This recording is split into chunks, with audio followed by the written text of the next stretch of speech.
Hi Kartik,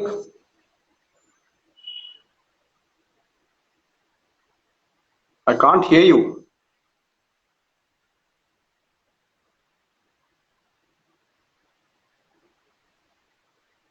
Say something. Your audio is gone.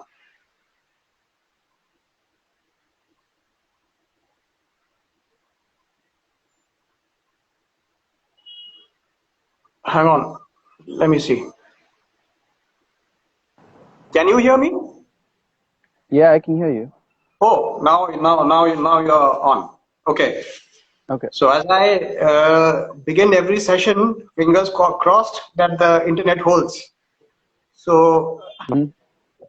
so personally, a special moment for me as well because you're going live from the Lucknow Golf Club.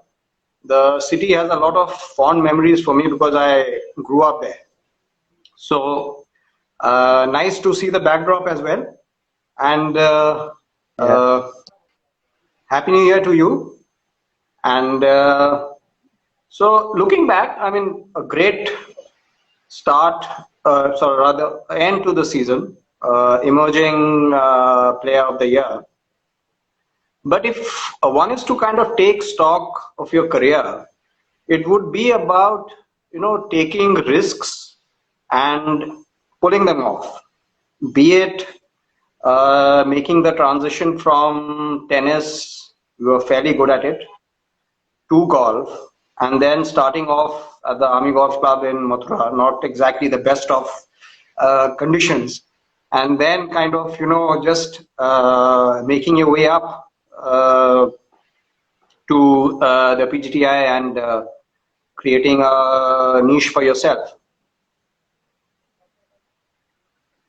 Yeah, no, absolutely. I I I played tennis till I was about 12 years old, and yeah, I had dreams of playing the Wimbledon like any other kid, or playing against these great players like Nadal and Federer, and I was into it. I used to play nationals, and I was fairly good for an 11, 12-year-old kid, and my dad was posted in Mathura, like you mentioned, and my elder brother he started preparing for IIT, which is a very difficult exam to crack. So he didn't have any time to play with me, and I had the choice to either join a tennis academy and live alone at 11, 12 years old in Delhi, or just kind of try my hands at golf. And Mhm. there was the army golf course right in front of my house, and I just kind of tried it. And again, like, it's a very individual sport. You can practice on your own. You can spend hours upon hours on the golf course, and the amount of work that you put in is the product that you get out. And I just love that about golf. And I started competing very early, like just a couple of years after just picking up a golf club, I started competing. And it wasn't something that was honestly meant to be. Like, there are so many players who kind of, as soon as they're born, they have a golf club in their hand, and they kind of, it's destiny for them to kind of turn professional. It wasn't for me. I just so happened that I picked up golf, and I played well, and I just liked competing, and things happen. But I guess that your dreams of playing the majors in tennis might ultimately translate into playing the majors in golf. And as far as making the transition from Mathura at that time to Delhi to a tennis academy in Delhi has actually happened because you happen to live all by in Gurgaon and you're managing yourself as well as taking time out to practice. No, yeah, of course. Now I am staying alone, but like, again, at 11, 12 years old, that kind of a decision it's very difficult to kind of do for a kid to, like, live alone and manage everything. And yeah, but now I am based in Gurgaon all alone. My parents are living here in Lucknow. I have my coach in Gurgaon, and I play at the DLF golf course where I am an ambassador. And yeah, it's nice. It's nice to be out there by myself. It's a little challenging at times, not gonna lie, but luckily I have a good couple of friends who don't mind me sleeping over at their place and kind of feeding me whenever I'm missing home food. So yes, it's not too bad. But I guess, I mean, 2019 proved to be a critical point in your career because you were on the verge of probably, weighing the pros and cons of turning pro. You played the two Asian Tour events at Classic, made miscut, but you still went ahead and went to Q school the next year. And then, even though the pandemic had a role to play in its disruption, but it's been a prolific rookie year for you. Yeah, I would say it's been a good year. Not a great one, but a good year. And 2019, like you said, I honestly had the question, the honest question that I had was if I'm good enough. Because you look at these players and the scores that they're shooting, and on the PGTI, even if you just PGTI, players are playing really good. And I had this question in my head if I'm actually good enough to turn pro. And of course, missing the cuts in the couple of Asian Tour events in 2019, and the Indian Open didn't exactly help. But I mean, I just kind of kept doing my thing. I just kept working on what I needed to work on. Just kind of trusted in my own stuff, and I just believed that the results would follow if I kind of did all everything that I was supposed to do. And yeah, 2020 I would say wasn't particularly that great for me either. I mean, I've been a rookie for 2 years now, but because of COVID. But 2020 wasn't particularly great because I played about I played there were 7 events in 2020, and I missed 3 events. One was because of an injury, and I missed two of them because I got COVID. So, and I missed two cuts as well. So I just made two cuts in 2020, um, and didn't really have any great finishes to show for either. But yeah, 2021 was when I really kind of settled in, I felt, and started playing some good golf. I can't hear you. Can you repeat that again, please?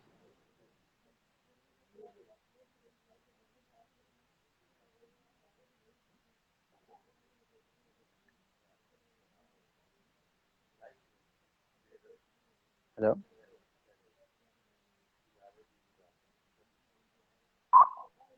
Hello?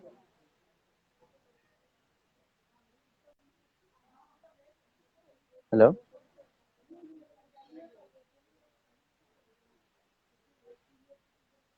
Hello?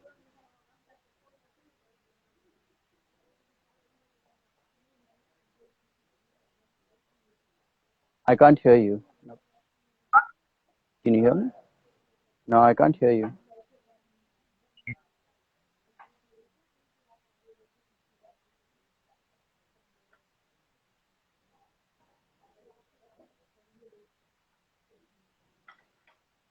Nope. Can't hear you.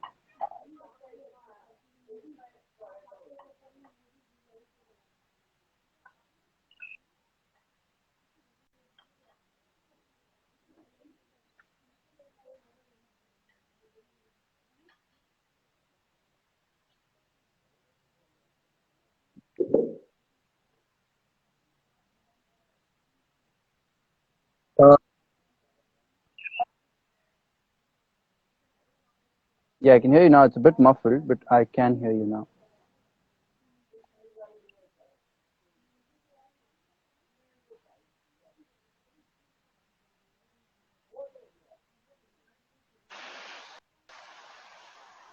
Can you hear me now? Yeah, that's better. Now I can hear you. Yeah. Okay. So yeah, continue. Yeah, so like I said, 2020 wasn't the greatest years. Played 7 events. There were 7 events. Mm. I'm sorry, and I missed three. Missed cuts in two other events, and had very I didn't really have anything to show for Yeah. 2020. Made two cuts and finished I think around 20th it was. But 2021 was, I felt, where I really kind of settled in and got comfortable and played some good golf. Right. No, the reason why I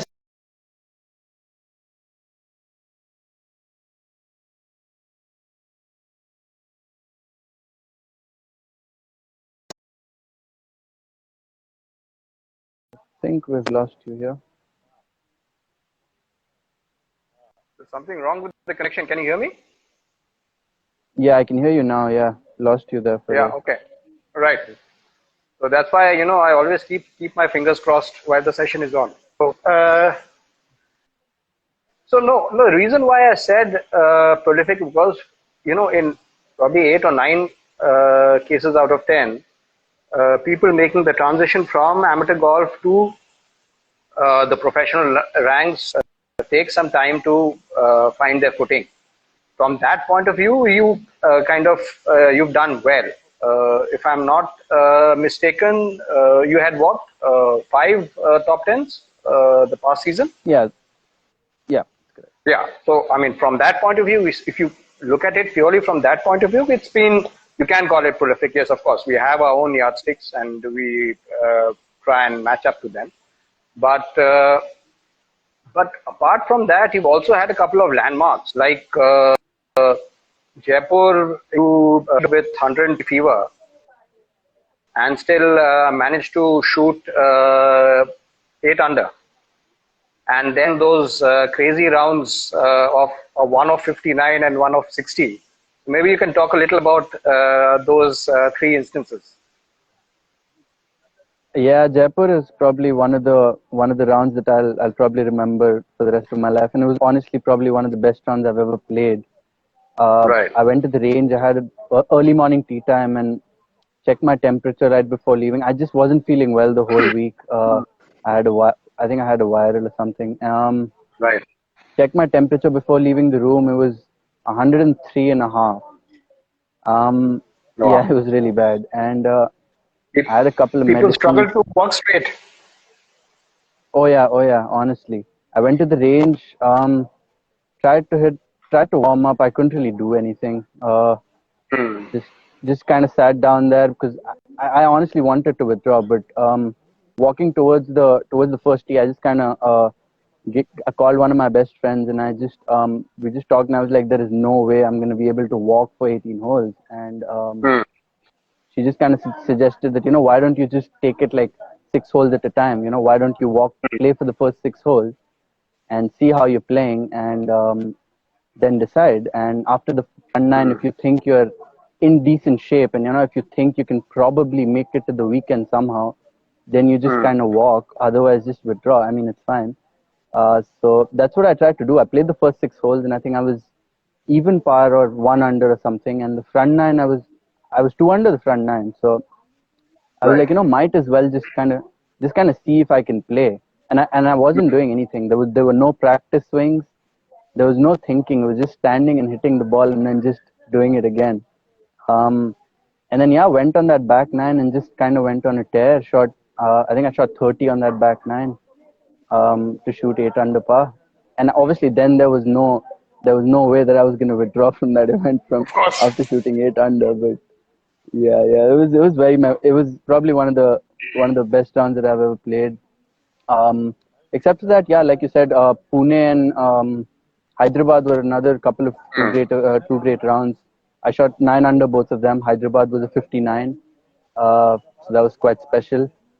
And Pune was 60 as well. Yeah, just kind of had my game on, and just kind of when I'm playing well, I hit the ball really well. Like um, I think everything was inside 15 feet that both of those days, and just kind of had a hot putter, and it's just one of those days when you kind of start making putts, the hole starts looking a little bit bigger, and yeah, definitely 3 rounds that I'll definitely remember.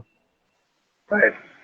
But what I've seen you on the golf course is you're, pretty much a very kind of guy with a tunnel vision. I mean, you stay in the zone, which of course required, uh, and which kind of, extracts a lot out of you both mentally and physically. So and then you stay all by yourself, manage your. So how do you balance life on the golf course and off it? Because staying all by yourself, you're just 21, and managing your daily chores. How is that for an experience? Um, yeah, like you said, I am. Can you hear me? Yeah, yeah, I can carry on. Yeah, yeah. Yeah. On the golf course, yeah, I am. I am a serious guy, and I don't. Um, I kind of feel like I'm someone like a Nick Faldo. If that makes any sense. You know.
Yeah, I can hear you. Can you hear me?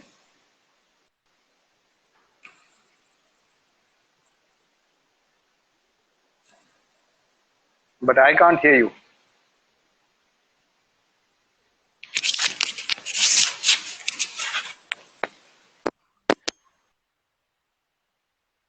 Yeah. Can you hear me now? But I can't hear you. See, just check your audio.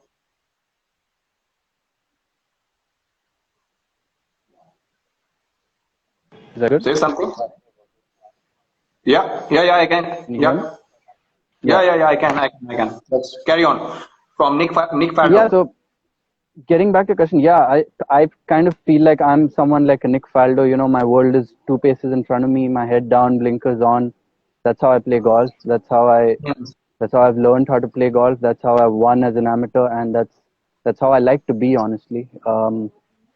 Into my own world, doing my own thing. Right. And yeah, like you said, like living alone at 21, it was a big decision for me as well, because I wanted to have a base where my coach was, because I Hmm. do spend a lot of time with him, a lot of my off time with him, and so I felt like I needed to stay in Gurgaon. And yeah, it was a big decision, but my family is really supportive about it, and yeah, you kind of have to be a little bit disciplined if you're living alone at 21. So So if one were to pay a visit to your apartment, would it be neat and tidy or things thrown all over? um, it would be decent. It would be like any other 21-year-old's room, it would be all right. Like you would have a good time. I can assure you that. I wouldn't No, promise I you meant for cleanliness, I but was talking about how you take care of the apartment. um, I tried to do it myself for a little few days after I moved. Like tried to cook and clean myself and do everything, but realized it was not gonna happen. So I kind of had to keep a full-time maid for it. So she's quite helpful, kind of does everything and makes good food for me. So apart from your golf, has your cooking also improved with time? I would like to think so. Yes, I'm pretty good at making some Indian dishes, and I'm just kind of experimenting here and there all the time whenever I have some free time. So I would say, yeah, I'm picking up some skills living alone. So life skills all around, on and off the golf course. Absolutely. So looking ahead at 2022, have you kind of made some pointers for yourself? I mean, I don't really have any goals as such, but I would I would like to keep improving as a player. It's always nice to be competing against great players and seeing how they are, things that they do better than you, and how you can improve as a player. So absolutely, I have that in my mind that I want to keep improving as a player and just see how good I can get. And it obviously it'd be nice to get a couple of wins as well. Right, Karthik, let's not hold you back from practice. And thank you for taking time out. And Thank you all the so very much, best. sir. Hope to catch you very soon. Thank you, sir. Thanks for having me over. Thank you. All the best. Thank you. Bye. Bye bye.